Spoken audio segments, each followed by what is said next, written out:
Compartimos un nuevo espacio de tenencia responsable de mascotas con el médico veterinario Milton Gorravega. ¿Qué tal, Milton? ¿Cómo te va? Buenas tardes. ¿Qué tal? Buenas tardes. Como siempre, un gusto charlar de todos estos temas de tenencia responsable. Tal cual. Bueno, se viene el invierno. Sí. Ya comenzó con mucho frío, temperaturas muy bajas. Recomendaciones para el cuidado de nuestras mascotas en estas épocas tan difíciles del año, ¿no? Exacto, porque a ver, hemos hablado de el golpe de calor y los cuidados en el verano, la deshidratación, y a veces eso lo tenemos muy en cuenta.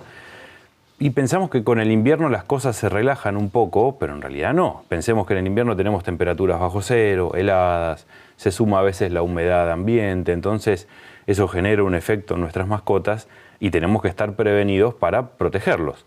A ver, ellos son animales de sangre caliente de la misma forma que lo somos nosotros, es decir, mantenemos una temperatura corporal interna estable, en un rango estable, mediante toda una maquinaria metabólica que consume energía justamente como si fuese una caldera, ¿sí? Quemamos energía y producimos calor.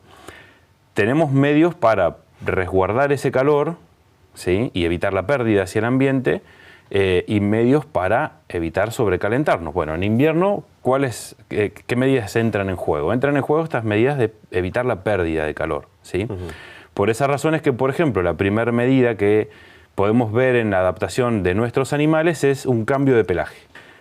El frío, ¿sí?, predispone a procesos patológicos, predispone a enfermedades.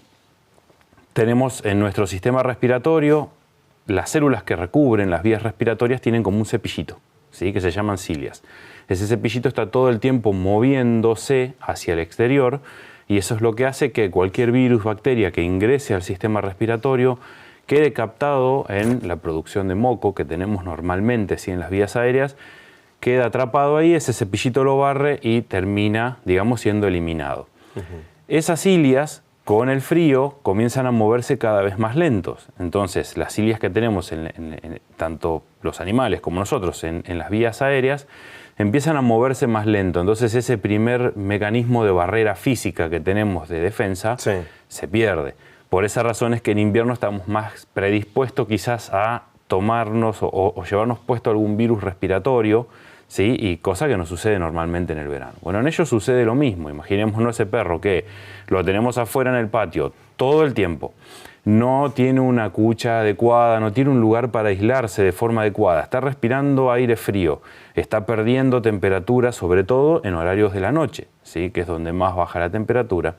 Eso va a empezar a generar un estrés orgánico en el animal y eso va a hacer que todos sus mecanismos de defensa comiencen a fallar y alterarse. Entonces, lo primero que va a suceder es que ese animal va a estar predispuesto a enfermedades, sobre todo de tipo respiratorias. El tradicional moquillo, ¿no? Que moquillo se llama vacunarse contra el moquillo, justamente en estos meses. Exacto, pero a su vez, bacterias que viven normalmente en el tracto respiratorio aprovechan esta oportunidad, como las defensas empiezan a bajar y a veces un proceso infeccioso que es de vía aérea superior, una traqueitis, traqueobronquitis, ¿sí?, que normalmente en un perro no pasa de una tos seca y nada más, tal vez en un perro que fue estresado, que estuvo hipotérmico, o sea que perdió mucha temperatura, que estuvo expuesto a temperaturas muy bajas, termine progresando a vías más profundas y termine transformándose en una neumonía, es decir, que ya se afecta el pulmón. Pero aparte de esas infecciosas, que suceden tanto en perro como en gato, es decir, les abre la puerta para la infección, pensemos en la pérdida de calor como tal. Si nosotros nos empezamos a enfriar, toda esa maquinaria metabólica de las células se empieza a frenar. Entonces, cuando se empieza a frenar, ya la célula no produce energía, por lo tanto no es capaz de mantener la temperatura, no es capaz de mantener los procesos normales y entramos en un proceso que es peligroso, en donde el organismo empieza a apagarse de a poco. Eso es el proceso que se llama hipotermia, ¿sí? Entonces, ese animal que no tiene a dónde resguardarse, no tiene cómo aislarse, ¿sí?, sobre todo en las horas más frías del día, va a sufrir estos efectos. ¿Cómo los podemos resguardar o cómo los podemos proteger? Dijimos que ellos tienen su capa de pelo, por lo tanto, hay perros que van a contar con cierta ventaja. Pensemos los que son más peludos, como los colis, ¿sí?, boyero de Berna, los cubas, todas esas razas de pelo muy tupido, va a tener cierta ventaja porque ya cuenta con un aislante extra, ¿sí? el que pierde, por ejemplo, es un galgo, es un perro de pelo cortito, de pelo corto, que no tiene una capa de aislante, entonces es un animal que está mucho más predispuesto a perder de forma más rápida temperatura en el exterior.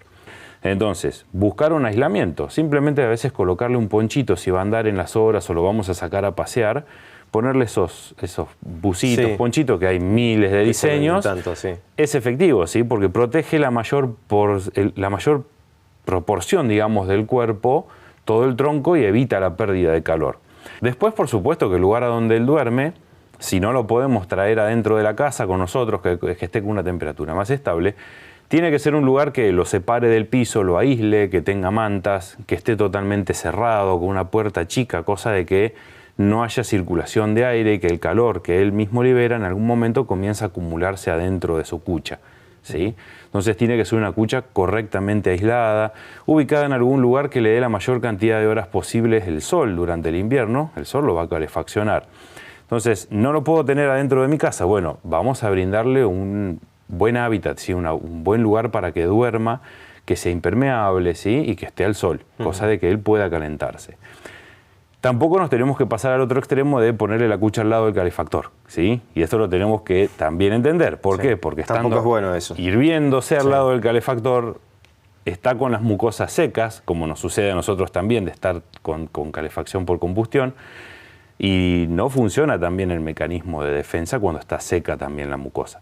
Evitemos esos cambios bruscos porque también van a llevar a porque después va a salir al patio y se va a encontrar con un clima muy frío. Y empieza a estornudar y empieza a toser, y ahí terminamos con la consulta. Y por supuesto, cualquier signo, ¿sí?, respiratorio que veamos, tos, estornudo, un poquito más de moco, lagrimeo, ¿sí?, alguna gotita de agua que empieza a caerle por la nariz de forma exagerada, llevémoslo a la consulta veterinaria. Y desde ya, plan sanitario completo, las vacunas al día, porque muchas de las vacunas, sobre todo en los gatos, protegen contra enfermedades respiratorias. Entonces hay que tener el plan de vacunación al día. Gracias, Milton, como siempre. A vos. Compartimos un nuevo espacio de Tenencia Responsable de Mascotas. Seguimos ahora con más información en TV con Noticias.